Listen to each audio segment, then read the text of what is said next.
Yo, what's up, guys? It is time for another episode of the Jason Masoud Show, and I have a great guest. Go ahead and introduce yourself. Tell these beautiful people who you are and what you do. I am Hector Guardado. I am a bass player. We're musicians that we played together, and I've met him through musicians, right? Just through music, brought us together. So, yeah, I'm just a bass player. He's not just a bass player. This dude slaps his bass like a beast. All right, I'm telling you guys, this guy is a beast, and you guys will find out very soon. But so yo, tell us a little bit about how you got into music. Like, where did it all start? I guess it started like in middle school. You know, you either get the class that wants to cook and make cookies and do stuff like that. Was it a house something? Home ec. Oh yeah, home ec. Home ec or something. So I didn't want to do that, and I knew how like terrible it was because my brothers and sister did it, taking care of like a fake baby or whatever. So I was like, nah, I'm going to music, you know, band or something. And then that's how it started. I started with percussion, and started trying to. So you started on percussion. So what were you playing? I was like, percussion involves everything, so it could be like just a snare drum, just bass drum, xylophones and stuff. Dang, you played. Oh, that's sick, dude. So I was also the only one who can kind of read because all the dudes just wanted to play like a snare drum or like basically drum set stuff. Oh yeah. And I was like, man, I'm just gonna do the xylophone. I don't know. Just picked one, and then I was reading music, and then he was like, oh, you can actually read. Now I'm gonna ask you if you want to play trombone. So I did. Oh, so you played. Then you switched over to trombone. Yeah, were you doing both, or did you just make the complete switch over I to did trombone? sixth and seventh grade. I did percussion, and then I went to. And then he asked me by the 8th grade. You know, he basically asked my mom, and she was like, "Yeah, he can do it." So I went to trombone and did that for a year, and then it kind of automatically transitions you to the high school auditions, and I was like. Just kind of going with the flow, you know, just learning after school and stuff like that. You know, trombone and how to play the whole thing to get ready for, you know, a show or a concert or the end of the year, yeah. So just because of that one reason where I can read music made me different from everyone else. And then I started trombone, which is bass clef. So think about that. So like everything I'm reading is bass clef. I didn't have a trombone to take home to practice though. Wait, so you were never able to take your trombone home and practice? Because it wasn't mine, and there didn't. And the school wouldn't let you take it home. Dang, dude. So I would either practice after school, or come earlier, but I couldn't take it or leave with it. Oh wow, that's tough, dude. Yeah. So, and then I ended up going home, and this is by high school by now. Like I'm in high school jazz band playing trombone, and. For sure, by high school, everyone in marching had priority. Marching band, I didn't do marching band, just did jazz band. But they had priority, and they took all the trombones too that year. Oh wow! So even in high school, you couldn't take your trombone home because you were doing jazz band? Yeah. Dang, dude, what? And then it cost money to rent one at like another store or something. Oh yeah. And so I ended up my brother had a bass. And he was playing when I was younger, and it was like one of those things where you don't touch the bass, you know, try it out, and then you're just curious, and then you just... And then you end up doing it anyway, right? Sneak in and plug it in and see what happens. And I didn't know what's going on, but by the time I learned more about trombone and music, bass clef stuff, then I would practice my parts on bass. Like, with the notes were, yeah. Yeah, and then I was just by ear. What I would do is I would get the bass, and then I would like put my chin on it. I put my chin on it and then play like this, so like I can hear it and feel it through my body, but I wouldn't be loud or I wouldn't have to amp it or anything. You know, it was kind of like, you know, at night. That's interesting, man. At night, I would just put my chin on it and just start playing like that. So that's how I figure out what notes were on the bass. You know. Oh, like, okay. Well, this sounds like it says C, so I'm gonna figure out where C is and stuff like that. Oh wow, so that started helping your ear training, right? Yeah. Oh wow, dude, that's crazy. Yeah. So you never really had intentions to play bass guitar, did you? Like when you were younger? I didn't plan. No. You didn't plan on playing bass guitar at all. I also didn't even know what it was, and when you didn't know what a bass guitar was. Like, what did you think it was when you first saw it? Like a regular guitar, or? Yeah, I mean, I knew what that was, but I didn't know when I was hearing a song where the bass is in music. Oh, okay. You know what I mean? Yeah, yeah. I thought it was just like one big instrument. Maybe the guitar made that whole sound. Guitar and bass. I used to think the same thing. You know what I mean? Yeah. So when I heard Red Hot Chili Peppers, that would blew my mind. I was like, "What is that?" Because then, bro, Flea. I mean, you can hear the bass, and you can like when you watch live videos of him, bro, you realize like, whoa. Yeah. You know what I mean? Like the guitar player is kind of like in the back. John Frusciante is in the back, kind of like. But then you're like, who is this animated guy? Who's like jumping around and like half naked and just slapping the shit out of the and sometimes fully naked, bro. Have you seen that video of him playing Woodstock completely naked? Yeah. Oh my gosh, bro. Every other like foreign country too, he would just be completely naked, like, and it was just that's just insane, bro. Yeah, they started with socks on their cocks type of thing. Yeah, exactly. But okay, so would you say that Flea was one of your biggest influences once you picked up the bass? Yeah, he was probably the first one, just because I think that's where I picked out the bass sound, Okay. I was like, what is that sound? Like, that's not, I know that's not guitar. The guitar part is this. Right. The bass sound, what is that? Like, what's that? Like, punchy, like, bright, like slap sound, Yeah. Which I didn't know was slap until, after I started discovering it. But yeah, Red Hot Chili Peppers and Flea were like my first influences to that. Yeah, the crazy thing is, I had the same thing happen to me where when I would listen to music, I wouldn't even like, the bass was obviously there, but I couldn't really pinpoint where it was or how much of an impact bass guitar actually makes in music and how important it is. Yeah. I didn't realize that until I became more of a serious musician. And I started playing with really good bass players. Yeah. And then you realize that if the bass player hits one wrong note, everything falls apart. Everything, dude. And, there's a lot of people out there who make jokes. Oh, just the bass player, or oh, just the bass guitarist. People do not realize that drums and bass are literally the foundation, the meat and bones of music. And the harmony, you know what I mean? Guitar is just like, guitar just adds the sprinkles on top. But without a good drummer and a good bass player, man, music can literally go from good to great depending on the bass player and the drummer, And it's funny how most people who aren't musicians who listen to music for fun, so a lot of them don't realize how important the role of a bass player actually is. Yeah, I agree. And it's the bridge between a rhythm and harmony. Exactly. That's the thing is, you're looking at the drummer as well as you're looking at the guitar player or the keyboard player or whatever.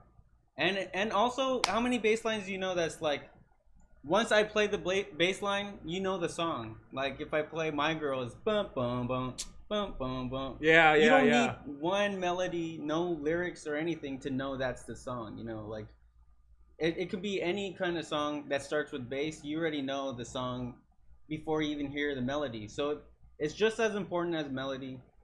And it's just as melodic, just in the bass line in itself, because of the rhythm and the harmony involved in it. Right. But also guitar is awesome because you're using bass notes, you're thinking these things even before you thought about the role of a bass player. Like, you need a reference of harmony. So you need that bottom note or that low E string, A string stuff.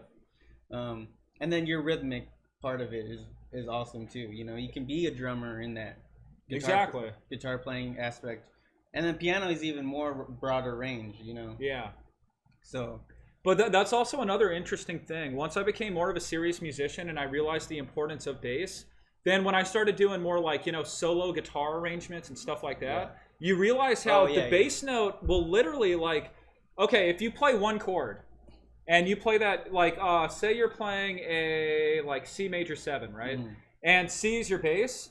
But then the bass player, instead of playing C, plays an E. Mm-hmm. It changes the whole characteristic of the same chord, now just E minor. Yeah. And then it's like, when I realized that, I was just like, dude, whoa. You know what I mean? It just opens up, it opens up the spectrum just so much more, And that's why, man, playing with a good bass player is freaking awesome. And playing with you is just super awesome because this guy is not only a great bass player, but he also really knows music.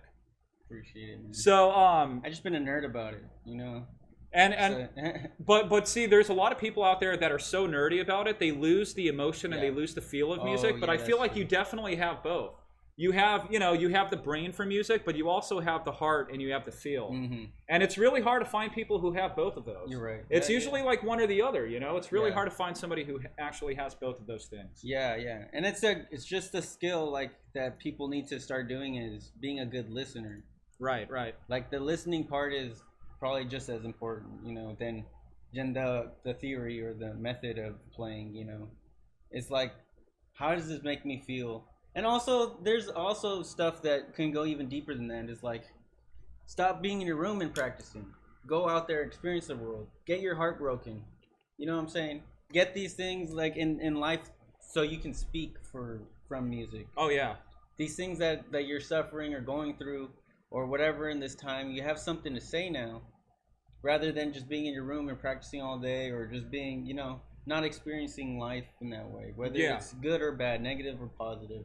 There's things that happen to people where now you speak through music, and that's the feeling. That's like the blues, for example, like I have on my shirt. Just the blues in itself, which is the start of American music, is from that suffering. And like, just something to say, whether it's like, it's not as deep or profound, or it's something very lighthearted, or just very like in your soul, like bothering you, whatever it is.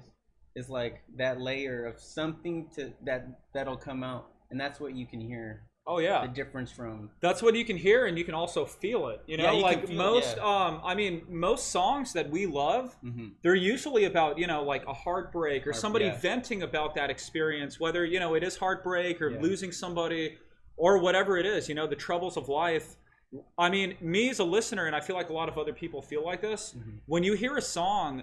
And you can that person who is singing those lyrics, you can feel their pain. Yeah. It makes us, if we're going through something, it just builds this connection, and then you just really, it's not even just hearing the music anymore, it's feeling the music, and it creates this whole experience. Yeah.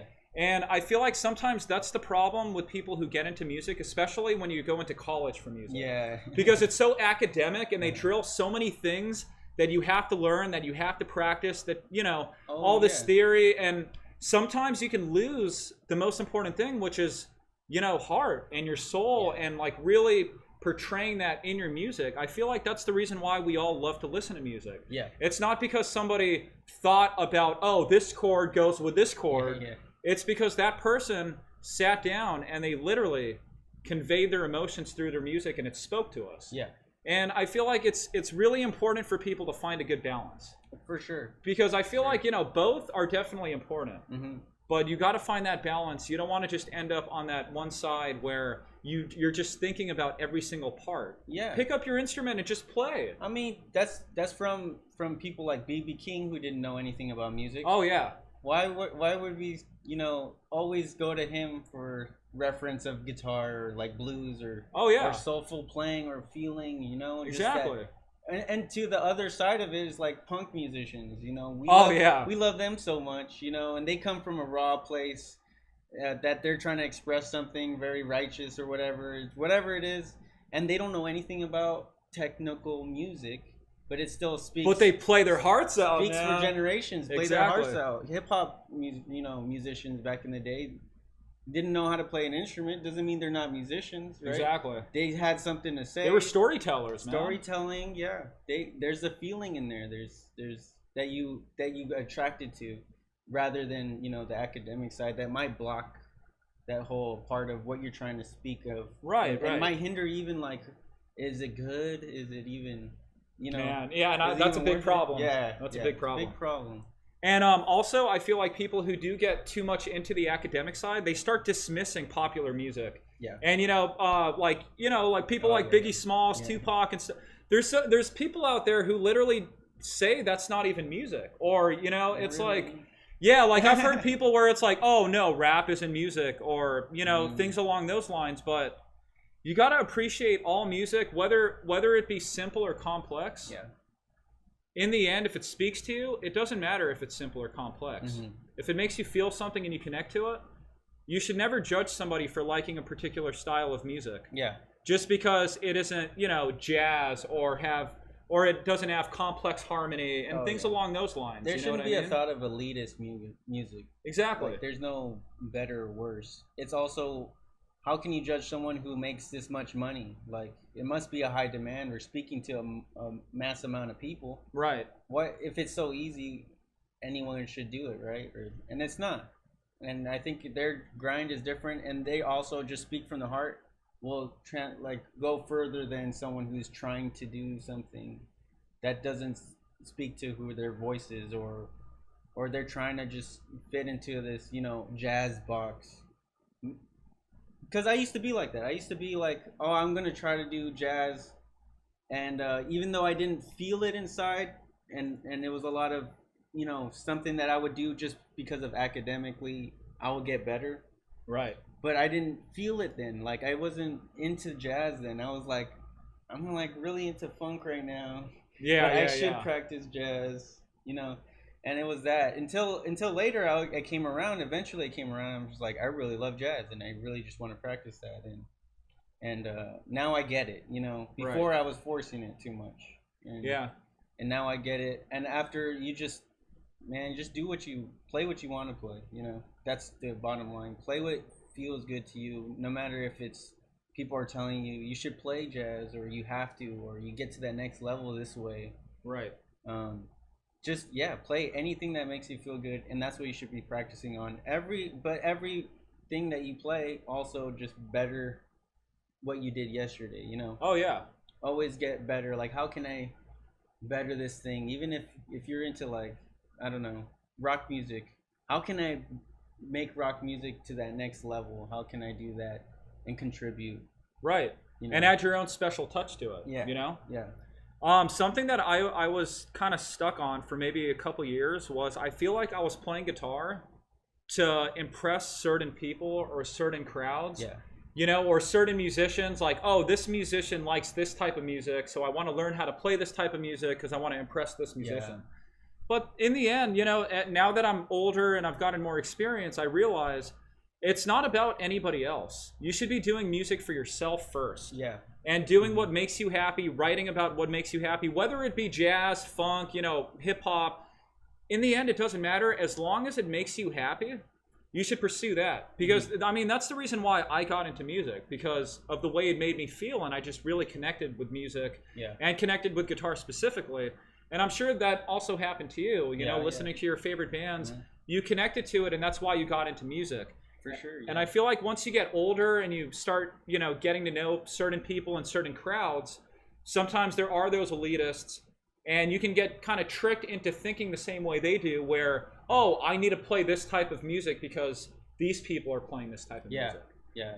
But, man, music is just fun as hell, bro. Like, dude, we just gotta play whatever the hell we want. And you gotta be open, try, like, don't shut down a genre of music, just try it and try actually playing it. Maybe actually figuring out, is this even easy, or am I just making it easy, right? Yeah. Try making a song like a pop song, dude. That thing is hard. Once you got into production, I think you're figuring that out. Oh, yeah. It's just like, man, these pop songs are insanely huge. Like, it's something that I can't, even though it's 4 chords or whatever. And dude, and that's what a lot of people talk about. Oh, play 100 songs using this 4 chord progression, but try writing the song. Right, yeah, that's the difference. Try writing a song. It's not just the chords. Like, try writing that melody that makes everyone feel good or makes everyone relate to. Right. And lyrics on top of that. How can I craft this thing where it's it's hitting. And also even the sounds, like maybe the bass is just doing one whole note, the whole time.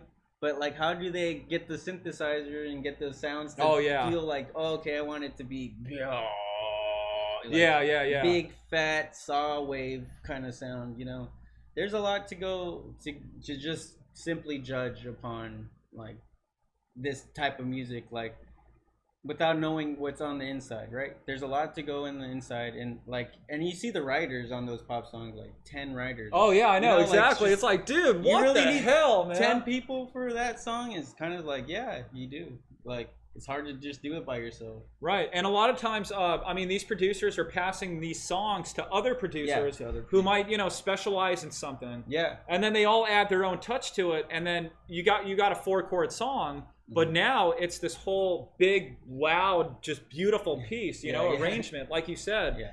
And man, like, I don't know why people dismiss pop, dude. Honestly. I don't listen to too much pop, but when I do, I can appreciate it for definitely what it is, and the production and the melodies. The melodies are so damn catchy. Even if you don't like the song, bro, you still sing that shit. Yeah, you know what I mean? It's like it's iconic. It's iconic in that way. And if you're gonna deny that you're gonna walk away and not whistle or sing it in your head, like after, that's the thing that I'm talking about. Exactly. Like, that's a good song.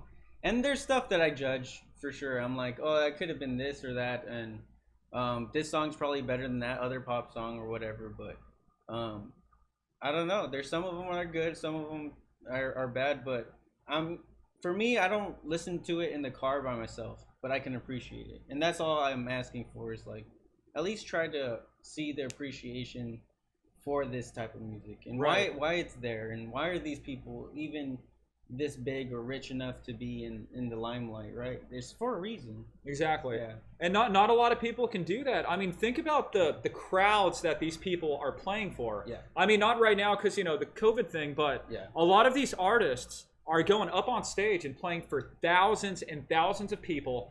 And they have to be entertaining. They have to be performers. It goes beyond the music. I mean, they have to be able to sing and they have to be able to perform. Yeah. But they also have to put on a show. That is tough, man. Like, can you imagine? And some of these people are doing it every single night for months. Yeah. Can you imagine how taxing that is? That's very taxing. And you sometimes hear that. Sometimes, like, there's pop musicians or performers who are like I went to their concert and it wasn't that good. Like, they were whatever, And I was like, they're probably just new to this, dude. This is insane amount of work. To do that, like the Justin Timberlakes or Michael Jacksons or whatever out there, like that is not easy. No, dude. Every time I see a Prince video live, I'm like, that dude is working, bro. And it's like all the musicians are working. Like the horn players, everyone is just, it's so like working hard. Man. Every night, that's insane. Like, and to be able to play at that level and perform at that level every single night, man. Honestly, it just makes. That is why they're so special. Yeah. And that's why no matter what kind of music you're into, you shouldn't knock these people. They're legends and they're icons for a reason. Yeah. They're doing something that not a lot of people can do. Yeah. So anyway, you talked about picking up bass in high school, right? Yeah. And you said Flea was one of your biggest inspirations growing up. Mm-hmm. Now, what about after that? So I'm assuming that you were listening to a lot of rock back then. Yeah. Right? A lot of rock, but also going in and looking more into Red Hot Chili Peppers kind of opened up more genres for me. So, like what bands? Any bands specifically? So just in general, just first of all, middle school and stuff like that, even though I was in band, I was just listening to punk music and finding my own voice. Also, my brother, who was the one with the bass. He had like, punk records, rockabilly records. He had like, up to like Johnny Cash, just different like stuff like that, Started me on the rock, genre, and then also whatever is coming out that time, I think Californication when I was really little came out that time. That's why I got it, it's kind of ingrained in there and stuff. So but yeah, like going into Red Hot Chili Peppers, I would watch, their YouTube videos and interviews, and then I'm like, okay, they're talking about George Clinton and Funkadelics. Wait, so you learned about Funkadelics at what age? I think I was 13. You were 13? Yeah, I think so. Yeah. Dang, bro. Why? Because I didn't find out about them till like 2 years ago, dude. Yeah.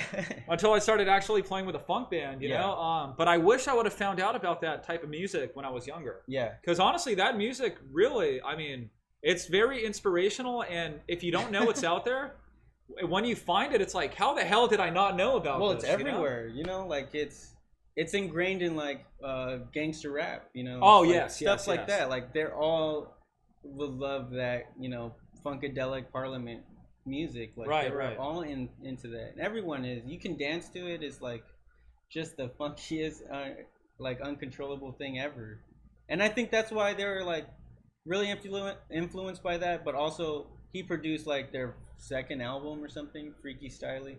And I found out about him. I was like, who is George Clinton? I'm gonna look up who this guy is, and then you tap into a whole funk world. Oh yeah. Like, oh my god! And then it's Bootsy on bass, and who is Bootsy Collins? And then he has his own thing, and then Sly and the Family Stone, and then James Brown, and it just opens up a whole new world, right? Yeah, like rabbit holes, right, constantly. And then he did the other side where I was like, okay, I knew more of the punk stuff they were trying to do because they were in like the punk scene kind of, so they were like punk funk band,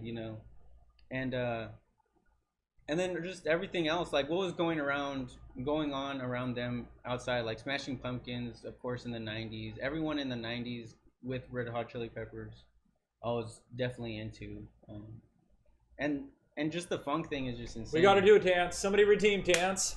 Hey, you know what? Do you think we should jam? Should we jam out? Should we jam? Yeah. Okay. All right, guys. We are back with our instruments. And he is about to slap that bass. Slap that bass, bro.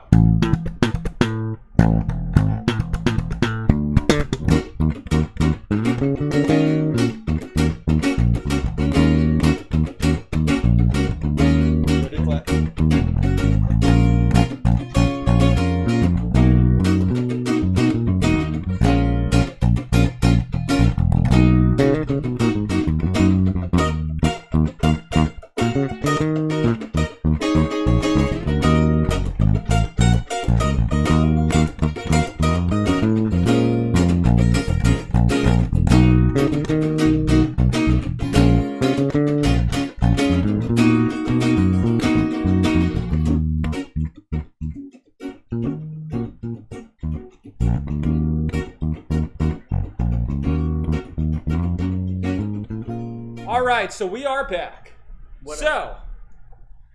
So we were talking about music, and we were talking about how you went from listening to rock to listening to a lot of funk and then even punk music, right? Yeah.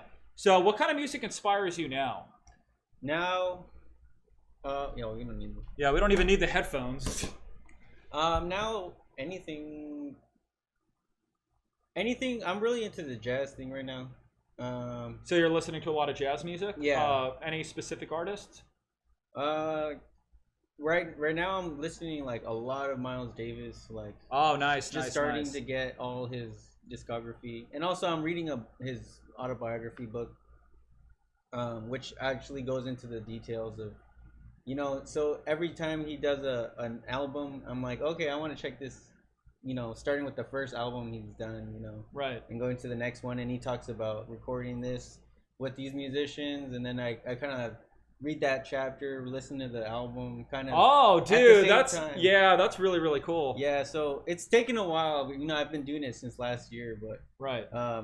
Now I'm getting to the point where he's like playing with John Coltrane and stuff like that, like Cannonball Adderley and those kinds of dudes. But at first it was like him, like being very young, and trying to find Dizzy and Charlie Parker in New York type of stuff. Right. But now he's established, and kind of just a different kind of dude, different character. Man. But that's that jazz side, and also I'm also trying to go back to like my roots and finding my own thing. Like, what do I even like playing, and what do I want to sound like? Right. And also the new dudes coming up in the scene, Oh yeah. Now, when you say new dudes coming up in the scene, what scene are you talking about exactly? That's mostly like heavy, like musician kind of like funk heads. Oh, okay. I guess the new funk that's going on right now. Whether it's Thundercat, whether it's Mono Neon, yeah, that's a great one. And the Ghost Note crew, right. and Brandon Brown Collective and stuff like that is like these new people who like tour with like used to tour with like Prince, and people who tour with Stevie Wonder, and people are doing their own music kind of around that genre, like 70s funk and like just more like fusion-y type stuff. Yeah. So you don't really write your own music right now, right? Right now, no, I haven't really gotten that deep into something that I want to I mean, for me, I guess it's like scary to think like writing. writing. And then, like, I mean, both of us, we are session musicians, and we play a lot of gigs, and we get hired for different gigs where we Yeah. have to learn specific songs. Yeah. And I feel like that role, we're the support team, Yeah. right? We're supporting the singers that we're playing with. Mhm. Now, when you reverse those roles and then you become the singer or you become the main focus, Yeah. it really is a hard transition, isn't it? Yeah. That's something that, and I don't even think I would be something to write something like that I'm gonna sing on. Right. Like, I'd even not even thinking of it in that perspective. I'm thinking of like, who can I get to sing on a song that I would write? Oh, okay, yeah. Because I don't think I'll ever gonna step into that lead role for myself, at least. Right. But you do want to make music for that person, right? Yeah, or not just for that person, but maybe it's on my album, but that person's just a better way to portray something. Kind of like Wolfpack. Kind of like way, right? Wolfpack. Oh, Yeah, okay, Kind okay. of like Wolfpack. Like it's their sound, or their songs, and they got like different singers Right. to kind of, maybe get that sound across more through this, lens, or this person is just the way they sing is different. The way they sing is making the song better. In that Right, way, right. Just because I didn't even want to step into this singing role or anything like that.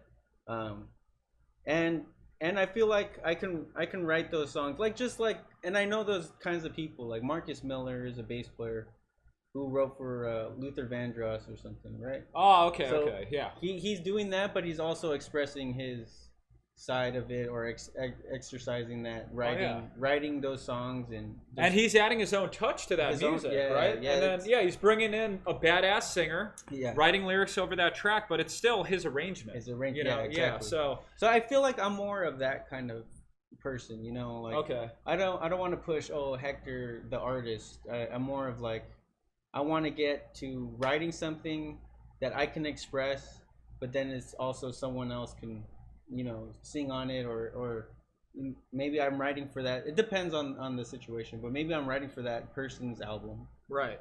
Or I'm writing for my own album, and I want that person on my thing, Oh, okay.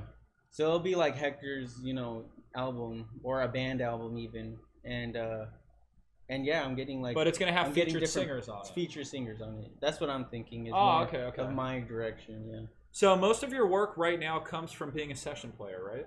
Yes. Being session and teaching. And teaching. Okay. Yeah. So as far as being a gigging musician, how is that? Tell us a little bit about your experience. How long have you been doing it? I've been doing it. I think now it's. Oh my gosh, probably 3 years now. It's been 3 years now. I think so. Yeah. Dang. And that's 3 years of you being a full-time musician, right? Yeah, full time. So I was doing gigs way before as well, but it was like not consistent. And that's the thing is the hard part is being consistent, because people want to know you're reliable in that way. So it's like I had to one point make a decision, do I work, full time as a musician, or can I do both? Work another job and do the musician thing, and I kind of did that transition. So I would gig here and there with a band that I had called Zephyrus, which we did like reggae music, and we would do shows and stuff like that, and it was more like pay to play. Oh, okay. Kind of gigs. And as an original band in the beginning, especially, that's kind of the gigs that you get. That's the right. Gig, the pay to play shows where you have to sell like 30 pre-sale tickets, exactly, just to play for like what 30 minutes, 45 minutes. Yeah. And it's really unfortunate, for all these original bands out there. But so you were doing that. I was doing that, and then you have the experience of someone calling you for their birthday party, and you get paid. And you would get more. You would be way more fun. It would be less stress. It would be closer, maybe more remote. It would be. It would be like they would feed you, and their hospitality was way better, and everything. So like I was finding myself just enjoying that kind of life than trying to be on stage for a 30-minute gig and get paid, probably lose money, and be all stressed out about it, and so I just found myself like I want to I like the making money part of gigging, even though it was like covers, but we would throw in originals, and it was like forgiving, you know. It wasn't like no straight covers or anything like that. It wasn't like corporate at all. But I found myself wanting those kinds of gigs, and the whole band too. But it naturally went to the point where that's what I want. You know, that's the way I can support myself, right? And jumping on other people's gigs and stuff like that. Right. And also, I wanted to be versatile. I wanted to be, you know. It forces you to learn a lot of different genres. Yeah. Right. Yeah. And forces you to also like. That's how I step into. How do people write songs? You know, you kind of like learn. Oh yeah. Learn all the chords and how they're doing it, and it's just a good learning process that I found myself like. This is a good way to learn a lot of songs. Maybe forcing myself to learn songs. Right. Just so I can, you know, learn this craft in myself, you know, and how to get better at an instrument. And now when you go back and you start arranging your own music and writing your own music. You have all those tools, everything that you learned in the back of your pocket. So if you're looking for a specific sound, you've probably played that sound before learning somebody's song. Yeah. And it's very valuable when you think about it. It is. Yeah, it's very valuable. And I didn't do that. I didn't think of that on my own either. It was when I met my mentor Marcus Coleman that kind of like got me to that point. So like that was like after high school. So after like. So that was after the jazz band. After jazz band for 4 years, I did trombone. Also on senior year, I did marching band, like drum, bass drum and stuff. But in the background of all that, like at home, I would be trying to play bass, figuring out notes and figuring out how to playing like, you know, Flea's bass lines and stuff. Oh, like that.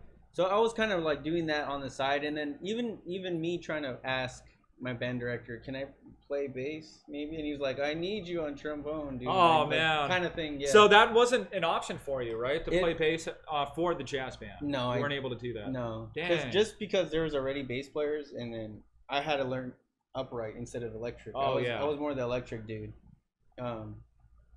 So I didn't have access to an upright at all. It was kind of a different mechanic. I wasn't kind of there yet. Yeah. So I just did the bass thing, but I found my own gigs. You know, I was like, okay, I'm gonna see, and I played for other little groups, and then I found Zephyrus was like kind of my way of playing bass. Oh, like, okay. For the first time in like a setting like that. So that was my way of okay, I'm kind of learning bass, and I'm getting better at, and actually practicing with other people. And when you joined Zephyrus, were you writing the songs as well? Were you guys all writing them as a group, or did you go in there and they already had songs written? It was like Zephyrus was weird because there was like half the band was me, my brother, and another guitar player, and we had our own kind of thing, songs wise. Oh, okay. And then meeting the drummer Ricky and Zach, they had their songs. So when we came together, we you guys put all your songs together in a way. Yeah, we put it all together. Okay. So there's some that like we would get their songs that they wrote, and then they've never heard it with the rhythm section. It was just kind of like a ukulele and singing, or like, you know, little percussion in that. And then we kind of crafted into, okay, let's try to make songs out of them. Right. And same with the ones that we brought to theirs. So we kind of just went together with ideas and then made them what they are now. And then and then like figuring out how do we record it and stuff like that. Everything was just part of my life.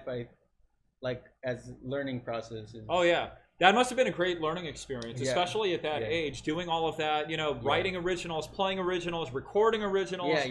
Man, those are some of my greatest memories. You know, being younger, being in high school, writing originals and recording, and like, you know, back then you don't really know, you don't know anything about anything. You know, so it's all just like one big learning experience that you realize are also, at least for me, some of my greatest memories as a musician. Yeah, you know, even though I didn't know as much as I know now, music was just so special back then to me, and like just more about how it made me feel and about expressing myself. Exactly. Versus anything else. Yeah, just being a part of something like that and contributing in a way where you can all just it's just difficult in general to get people together. Yeah, to definitely. Be on the same page like that. So that was different in itself, and we actually like hanging out with each other, and we were pretty close. So what happened to your band? Just like that same thing, it gets to a point of do you want to dedicate this to just the craft and writing music, and also just what we were into was different from when we started. So they were kind of like in the reggae thing, and I came from I didn't even listen to reggae until I started that band. So I was just playing like I'm down with any kind of music. Like I just want to play. Oh, okay, kind of thing.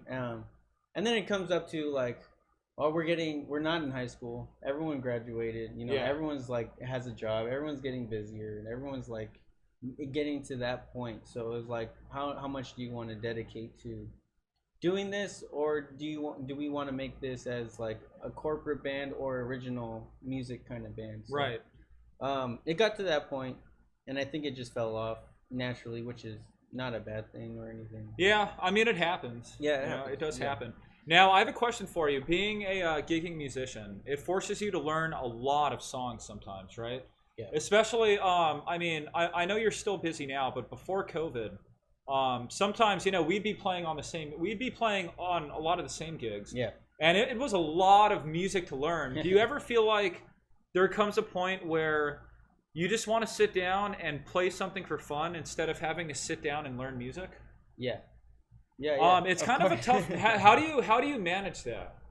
Because sometimes it does get pretty overwhelming, at least for me. You know? It does get overwhelming, and it's better if you're like, and it happens where like you're learning a song last minute and and trying to scramble. But it's better if you do. You know, you're on top of the schedule. You know, you're ahead of it. You learn it early. You probably whatever you need to do, write charts. And then when you do practice, it shouldn't be as longer than 30 minutes to go through songs that you might need to fresh up on or whatever. Right. So when we were on a schedule, especially like let's say C Street, right? That's just a band that we played for gigs, you know, like corporately playing for restaurants or whatever. And then you get to the point where, oh, we know these songs. Like we don't have to practice every day. Yeah, I definitely got to that point. Yeah. Unless you want to keep making it fresh or whatever. But we got to a point where we knew what to do and we can kind of expand upon it, and then that was a comfortable place for me to be like, okay, now I can play what I want to play or practice what I want to practice. And I was still trying to navigate that too. I think you're better at practicing than I am. Not really anymore, but yeah, I was. In terms of being disciplined, like every day, you know. Right. Type of thing, and I was more like scrambling from, I got to learn this gig, which is you know.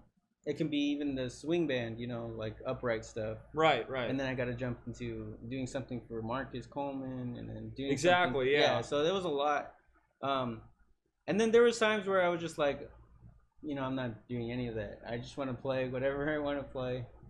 I would just put on a track I like, you know, and just kind of like play along to it. Something like to release that, or just to get away from work in that way. Right. And it's kind of funny how, you know, when you do it all the time, it becomes work, you know? I never, you know, when I was younger and I was first learning how to play, getting into music, I never saw it as work. Yeah. It was always just like, oh, this is fun. This is my hobby. I want to do this, you know? But, you know, as you get older and you get more serious about music, you start meeting people. And, you know, when I met you, I actually met Hector through, at a place called C Street Cafe. Oh yeah. So him and this drummer named Ricky, they put together this open mic that happened every Tuesday, and I actually came across Hector and Ricky through a gig that I got from one of my other bandmates. I'm in a band called Elephant in the Room, and the singer, he got a gig for us, but my band wasn't able to play it, so we needed a bass player and a drummer. So Hector and Ricky ended up hopping on that gig. That's when I met Hector and Ricky, and then they told me about the C Street Cafe Jam. So then I started going there every Tuesday, and I knew they would always talk about these gigs they played every weekend and stuff. And back then, I wasn't playing gigs every weekend. I was trying to play gigs every weekend. So I started going to C Street Cafe every Tuesday, and I was like, man, I really want to jam with these musicians. I really want to get gigs with these musicians. And eventually, they called me up for the first gig that I played on with C Street, which is the band that played at the cafe. And ever since then, you know, we started playing a lot of gigs together. We got a lot of residencies, places in like Palm Springs. We've played in LA. We've played in Rancho, Long Beach, just anywhere like. And fortunately, we do live in California. And honestly, there's a lot of opportunities here for musicians. And luckily, we do live in California. And luckily, you know, we were able to really capitalize on some great opportunities, a lot of residencies, playing at the same place, you know, once a week, twice a week. Yeah. And honestly, like playing with you and Ricky really changed me as a musician, because not only was I not used to playing genres like R&B and funk, but I had to learn so much music for our first gig. Like, I think I had to learn like 30 or 40 songs. Yeah. It might have been like 25 to 30 songs in probably like a week. So I just sat there and every single day for like 5 to 6 hours just practiced these songs, and eventually got comfortable with them. And then as we started adding more songs to our repertoire, I started seeing similarities between these songs in the different genres. And then I realized, oh, a lot of funk songs have this chord progression. Yeah, exactly. R&B has this chord progression. So it really helped me out and expanded my, you know, my musical taste. Yeah. And really bettered me as a musician. And yeah, it was just, it was honestly a great experience. And it's always a great experience playing with you, because you know so much about music, and you also like to have fun. Yeah. You know, and that's like the coolest thing ever. So, do you see yourself being a gigging musician for your whole life? I hope not. You hope not. Oh, wait, what do you mean by that? Just because, I mean, I get tired of like the traveling and, well, it's not even traveling like I'm touring or anything, but which I want to experience. I want to, you know, at least go on tour and stuff like that before I like totally like, no, I don't want to gig anymore. But yeah, it's just like how long am I going to be able to just, you know, move everything around and pack everything and go on a, you know, just go to the gig and unpack and then play for this amount of money, and then you're like, okay, right. You know. And I mean, most of the gigs that we get, or at least we used to get, were 3 to 4 hour gigs. Yeah. And it would be about an hour and a half to 2 hours of driving. And sometimes that wasn't including traffic. Sometimes with traffic, it'd be like 2.5 hours. Yeah. And, you know, take into consideration, like, say 2 hours of driving time, then you get to the gig, you have to set up, and then you're playing for 4 hours, and then you have to unpack, and then you got to go back home. It ends up being, you know, like a 10 to 12 hour day. Yeah. Sometimes. Yeah, and, it's like, and then not on top of that, people don't notice how much hours you put into actually learning for that gig. Exactly. Right? Yeah. So, I mean, it's just a lot. It's taxing on you. Probably on tour is way more worth it, because this is like something that we're getting to the point where we could possibly go on tour, right? And you're going to actually be paid a good amount of money for all that. So all this work should be like thought of as, you know, that's the raise I'm gonna get, you know, for going on tour with this kind of person, because I put that work into, like, how do you even set it up, where did you get your tone, good point. and how to learn like 30 songs like tomorrow. Yeah, because you can go on tour tomorrow. Dude, you know what, I never thought about it in that way. Yeah. I've always thought about, you know, the positives, but sometimes the negatives of, you know, I got to cram all these songs in one day. Yeah. But now I know if somebody called me up, I can do it. Right? I've already had that experience, and even though it sucks, I could still do it, and now I know that I can. And that's a really good point, man. That's a good perspective. Yeah. I've never thought about it like that. Because what if someone does call you? Maybe they see a YouTube video, and they're like, I really like how this dude plays, or, you know, whatever. Right. And then, you know, we're going tomorrow. And I'm sorry, but the other guitar player is just, he's late. Yeah. he got fired. Can you do it? And you're like, fuck. You know, you're thinking fuck, but you're gonna say yes. Yeah. Then the anxiety sets in, but I know how to approach it. And then, honestly, it's a good learning experience. Yeah. Definitely a good learning experience. It's definitely demanding in that regard, but then you're getting the skills to be out there in the world. Right. So for sure I want to like tour and experience all that. I think in my mind, you know, it's gonna be cool. I'm gonna like it, but obviously, for me, I'm thinking, you know, what if I have a family? You know, I don't want to be out without them forever. You know, I don't want to be on the road forever, type of thing. And I've talked to a lot of musicians about that, because I've been thinking about it a lot. Oh yeah. And a lot of them just, you know, they regret going on tour rather than seeing their firstborn. Or there's, you know, that's tough. Stuff but, like this, I mean, tough decisions. Because... And those are the sacrifices that musicians have to make, and that's so tough. Yeah. So what would your perfect scenario be? For me right now, one of my goals is trying to build up anything in the Inland Empire just because we live here. Right. And there's no art scene like at all, like, compared to LA or anything. Right. San Francisco or anything. Not that I want it big. I just want it enough so we can not drive 2 hours. And, and get definitely. paid remote like the same, you know. Yeah. And it's barely starting to bug. Like I know a little bit. Like there could be places where you can start playing, and it's kind of like having those established places pay you the right amount is the hard part. That's definitely. And the people hard part. don't know around here. They don't know anything about how much that would cost or why that costs so much. Right. You know, right. stuff like that. So that would be kind of like ideal, and also a way I can work from home. Just like this, your idea of the social media thing in general is just like, yeah, that's one way you can do it. You can be a producer, you can write.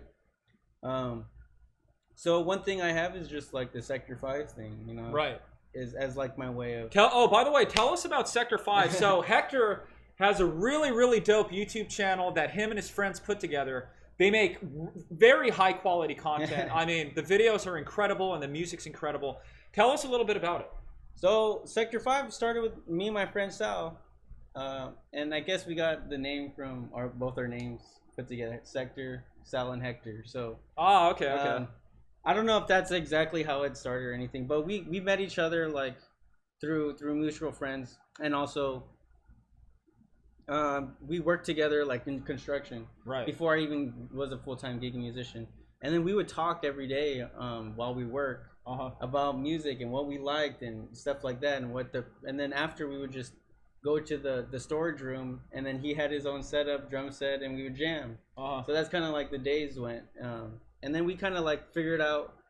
I had like a laptop, and then we were like, okay, let's record, and he had more recording skills than I had. He knows what to do, and I was kind of like fresh. I was like, I'm the more musical person. He's more of the recording and drumming person, and that makes for a good team, though. Yeah, it started getting that team like together, and then and then videoing was just like pulling up a phone or whatever, crappy video or whatever, and then we would just video everything, even though we didn't even think about releasing any of it. It's just like something we just did, you know. Let's to listen back. Just to hear it or just to see it, whatever. And then it's getting better. Like we started getting concepts. We loved watching movies. Same thing, like about the video side of it, you know. Right. Watching movies, talking about it. All these directors, all these people that we like, and then we start, you know, just videoing, just little snippets. It would be like, because Instagram had a 15-second when it first started, like 15 seconds. Oh, yeah, dude, I remember those days, man. So we would do, it was only pictures at first, and then when they had the 15-second videos, we started doing those kind of things, which was a good short amount of time for us to do something cool and creative really quick. And then it's, you know, as Instagram got bigger, it's just like more, 30 seconds, we can do this, and then so on and so forth. So, so yeah, we're bigger on Instagram. And more high produced, and then you just get more equipment. Just like, I'm gonna put in half of this, you put in half of that, and we're like, okay, we're just building up a production studio of film and recording. So, and it's just our outlet to be as creatively free as possible. So what do you guys do exactly? We make beats, we record together, like just like this, you know, where you're just like, what do you want to jam on? Like anything, you know, and just go for it. Just go for it. So we just build stuff like that. We've always started like from nothing. Let's build something. Isn't that, dude? Honestly, that's like my favorite thing about music. When you go into it with no plan, no intentions, and you just see what happens in that moment. Exactly. That's exactly. And we're so good together because we have that chemistry. Like a lot of people he's worked with or I've worked with, where it hasn't worked like that. Like you're one of the few people I can do that with too, and it's like that's awesome. Like you just start with a blank slate, and you can build something off of it. Maybe someone has a better intuition about this is not good here in the drums or whatever, and like I have a better of the musical like theory part of it. Like that doesn't work. Maybe that note's weird or whatever, you know. Yeah. And so we started doing like basically songs like that. That was my outlet, I guess. Instead of writing songs, I would just, you know, you create beats or jams or whatever. Right. And then when we got to shooting stuff, and we have a hold of a camera, and we're just like same thing. It felt like the same creative outlet. Okay. As if you're writing music, as shooting something. Yeah, right? yeah. So you're my imagination is firing off with like, what if we did this? Oh yeah, and thinking about the shots, how to shots. set them up, Yeah, you know, yeah. all what, those what things. should we say, or what do we do, and like, and it started off just videoing us making the music, and like, okay, maybe we should get closer shots, do this and that, stuff like that, and then now you have something visual to see while you listen. Right. Because we didn't like the idea of just throwing something up. People are not going to listen to it unless it's in their face. Yeah, yeah. So you have to make it interesting. Make it interesting, yeah. So we either tell stories or do something like that, and then later on we started scripting other non-musical stuff. So it would just be shooting video of, I don't know, just something, some idea or joke we had, you know. Right. A goof, a gaff, whatever. So that's basically how we're starting, you know. It's just all around production of a certain media, not just social media or anything, but just shit we like. We don't like a lot of, like, that same question that I asked you, like pop music. Oh, we didn't like pop music. Right. And so we were like, we're gonna just make our own thing that we liked, and we found out how freaking hard it is. Oh, Stuff yeah. like that. Yeah. Same with the movie thing. Like, we don't like a lot of movies, so we're gonna make our own. Like, we're gonna do it our own way, and we're gonna learn. And this is like how we practice, like, together. Like, that's how we get better in general. Is like, just start doing it. That's what's kind of our mantra, is just doing it. Yeah. Keep doing it. Having one day to at least do in the week, you know. Oh yeah. Where we and can being just, consistent, right? Because I mean, that's all just practice in its own. Yeah. That whole experience, the arranging the music and getting the right shots and getting creative with the shots and figuring out how certain parts of the video are going to connect with each other. I mean, that's all practice, and that's all just exercising your creativity. Exactly. And it goes beyond music now, you know, which I think is cool. And that's something that I'm experiencing as a content creator now, where before I was focused so much on getting better at guitar and practicing guitar. And then I started getting more into producing, which kind of started exercising a different part of my brain, I feel like. Yeah. And then now with video, it's like, okay, I'm not only thinking about making the music sound good, but I'm also thinking about mixing the music and how I want to approach the video. Yeah. And what I want to wear and what kind of shots I want to get. It all just... and then post-production, editing. Editing, yeah, exactly. Which editing blew my mind, because it's crazy. Now you can see anything, and you can make it a lie, you can make it funny, you can through editing's lens, like, you can get any kind of shots thrown at you, and you can make anything seem like what it is. I can make you talking like you're saying some bull crap, you know, like you're saying some, you can literally paint a whole story. And it's funny because when you first get those shots, they mean nothing.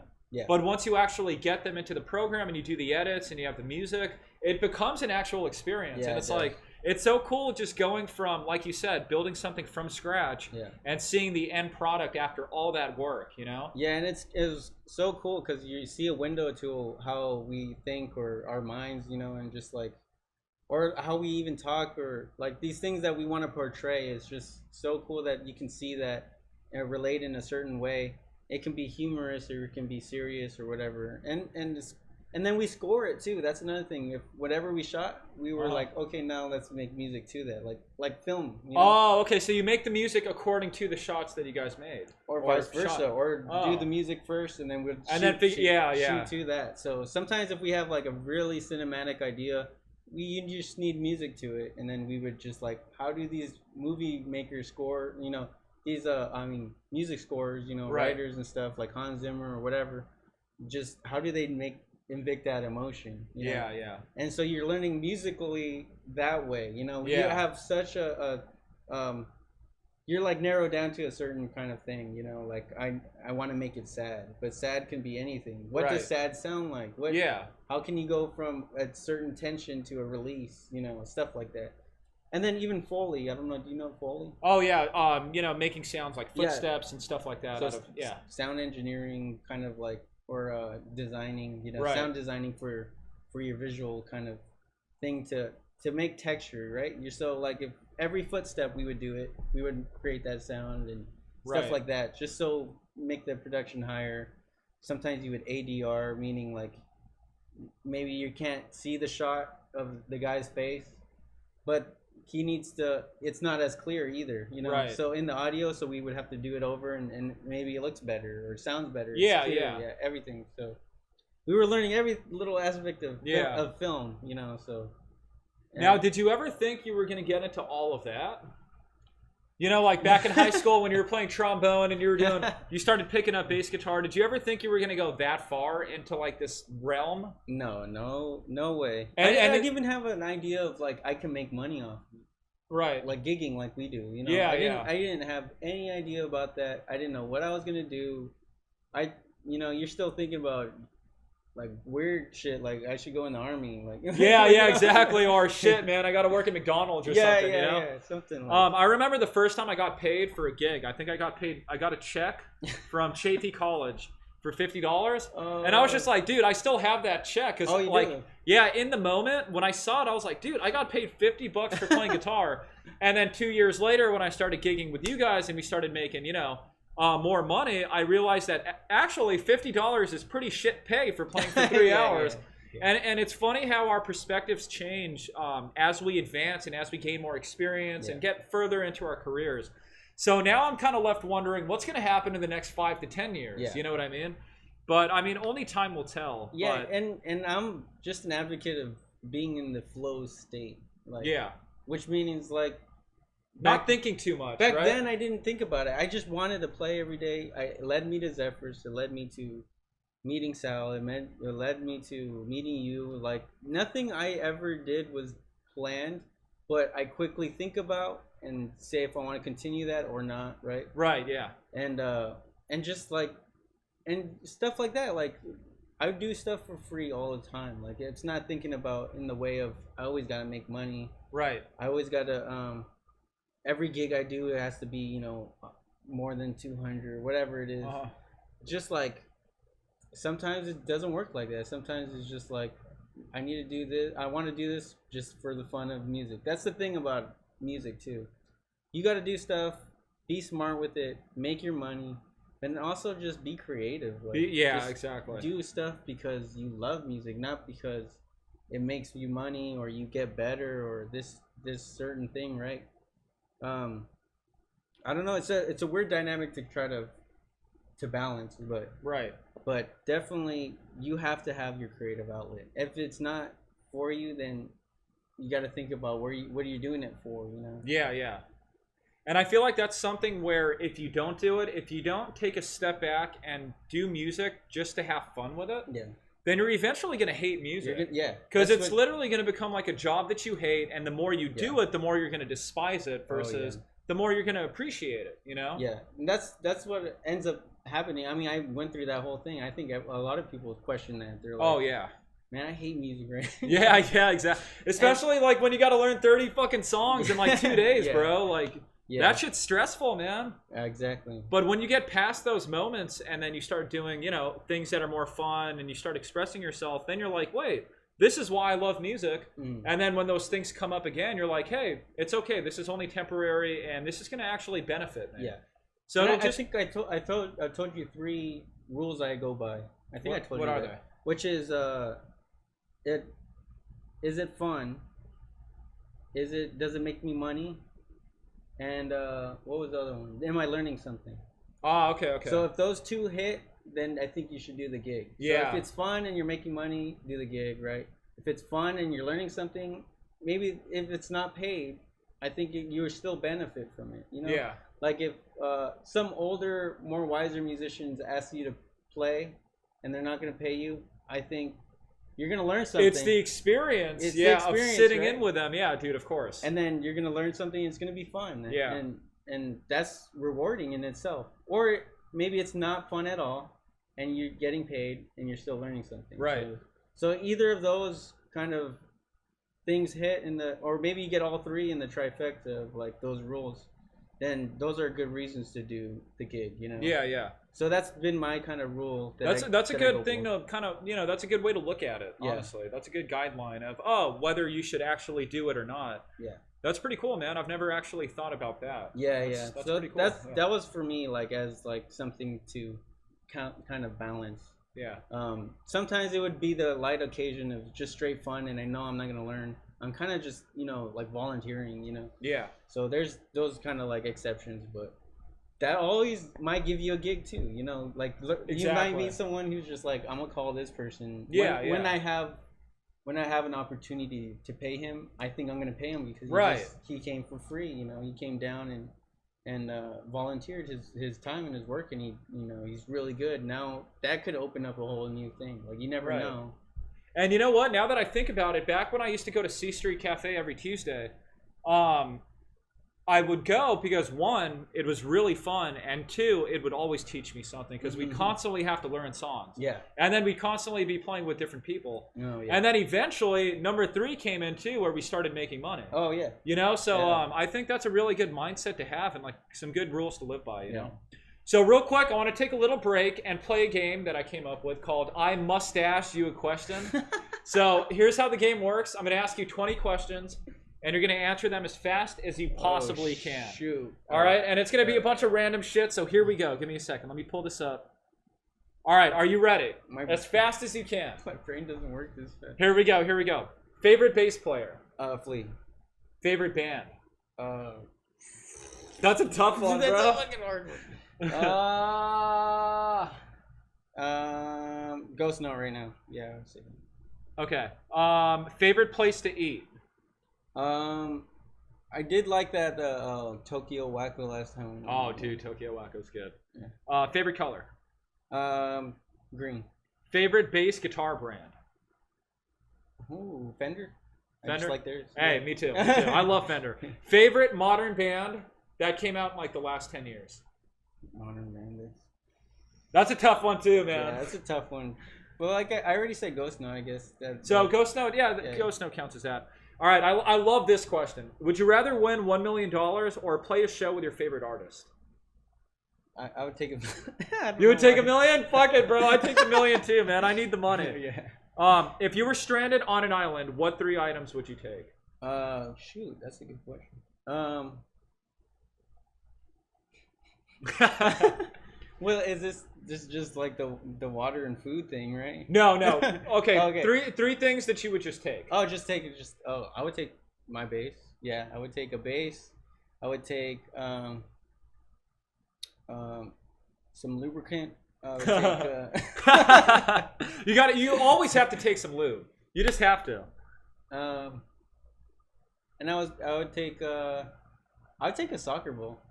I think I would. That's random. Yeah. Wait, you did play soccer when you were younger, though. No, right? I did for 10 years. Dang, dude.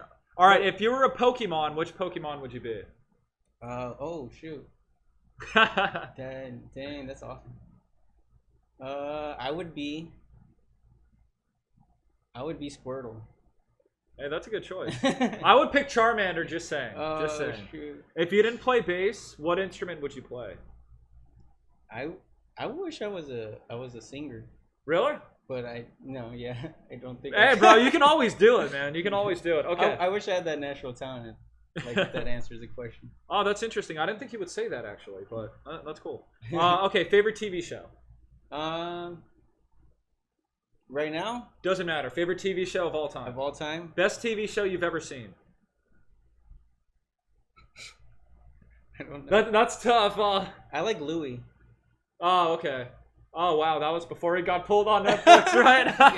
I like Louie because it's like similar to my mind, and how he shoots. I never actually watched it. Yeah. It's kind of random and fucked up, but it's like, and it's shot weird, so I think that's why it's kind of relatable in a way. Yeah, it's relatable. Favorite movie.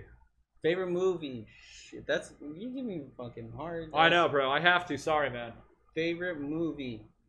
Forrest Gump is just, and Back to the Future are just masterpiece. Oh yeah, definitely. Masterpiece movies. All right, boxers or briefs? Boxer briefs. Ah, all right. I like that answer. Summer or winter? I like summer. More gigs, right? Way more gigs during the summer. All right, best anime of all time. Oh shoot, I like One Punch Man. One Punch Man? But that's because I haven't seen too many anime, so I can't like. A lot of people are gonna fucking hate me for this, but yeah, just One Punch Man is just. Hey, One Punch Man is sick, bro. Badass. It's sick. All right, who's a better artist, Cardi B or Nicki Minaj? Fuck, I think Nicki. Yeah, me too. Nicki's just, yeah, She's got that flow too, Yeah. bro. But Megan Thee Stallion is pretty good too. Oh yeah, that is true. Yeah, yeah. Oh man, what's that one hit song that she has? Well, she has a lot of hits, but there's one that's really good. I'm gonna show you how to bang a I don't know. Do you know that song? I don't know any of the names of them. But If I played it for you, you'd probably know it. Oh, okay. But I like her flow. Like her flow is actually pretty good. I'm like, damn. What would your rapper name be? My rapper name. If you're a rapper, what would your rapper name be? Baseboy69. Hey, all right. Favorite video game? Oh shit. I think Ocarina of Time. I knew it. I knew he was gonna say it. I knew it. Definitely. Okay, best show you have ever played. Best show. Shit. What is the best show? I don't know. Best concert you've ever played. Best show you've ever played. Do you have one? I don't know, dude. I don't know if I have one. You like them all the same? I think the one that paid the most. The one. So you're in it for the money. No, I'm just kidding. All right, guys. So we're gonna be taking a little break, and then we're gonna do a last jam. But before we go, I just want to thank Hector for being a guest on the show. Thank you so much for being here, man. Thank you for having me. You gave us a lot of insight, and honestly, you had a lot of cool stories to tell. And listening to your story about how you ended up becoming a bass player was honestly just really cool to listen to. And your whole journey. Is there anything you want to talk about? Like Sector 5. What else do you have going on? What do you have? What social medias do you have? Where can people find you? You can find me personally on Instagram, Facebook, but Instagram at El Hectoro. That's 2 R's. So I'm gonna have all the links down in the description box. He'll put them. And then Sector 5 Prod on Instagram, YouTube. We have a new TikTok. So oh snap! He's on TikTok now. And TikTokers, and I barely made one too. So my own is Bass. Oh, you made one? Okay, finally, man. It's Baseboy69. Is it really? El Hectoro got taken, I guess. But who the hell would take that, man? No, that's you. That's your name. I'm gonna try to take that back. But, yeah. It's Baseboy69 and TikTok, and I will try to post as frequently as this guy. I need a seminar with you or something. Bro, I've been telling this guy that he needs to really get on the content creation because he's so talented and he's got the personality for it. Yeah. But again, dude, thank you so much for being a guest, man. Thank you. Guys, everybody, if you enjoyed the show, please follow me on Instagram, TikTok, Twitch, Twitter. I'm going to have all the links down in the description box. Thank you so much for watching, and please do me a favor and follow my boy Hector. I'm going to have all of his links down in the description box too. Thank you so much for tuning in. It is time to jam.